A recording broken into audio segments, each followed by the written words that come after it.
எனக்கு ஒரே குழப்பமா இருக்கு. யாருக்கும் எந்த குழப்பமும் வேண்டாம். நான் தான் அட்வொகேட் ரகு. அப்போ அவரு? அவர் பேர் வேலன். என்னது வேலனா? ஆமா, நான் மாட்டுக்கார வேலன் சார்.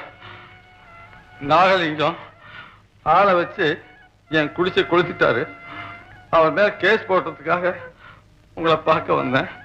ஆனா நீங்களும் அம்மாவை சேர்ந்துக்கிட்டு என்ன மாப்பிள்ளைன்னு கூப்பிட்டு உபச்சாரம் பண்ணி சோறெல்லாம் போட்டீங்க. நீ ஏன் அப்பவே உண்மையை சொல்லல?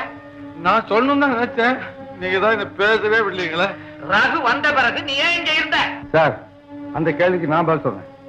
வேலனை இங்க இருக்க சொன்னதே நான் தான். காரணம்? காதல். உங்க மகள் லலிதா வேலனை காதலிக்கிறத நான் தெரிஞ்சுக்கிட்டேன். லலிதா, லலிதா, மாடு மேய்க்கிற பையன் இந்த மாளிகைக்கு மருமகனா வர்றான்னு பாத்தியா? அயோக்கிய பயல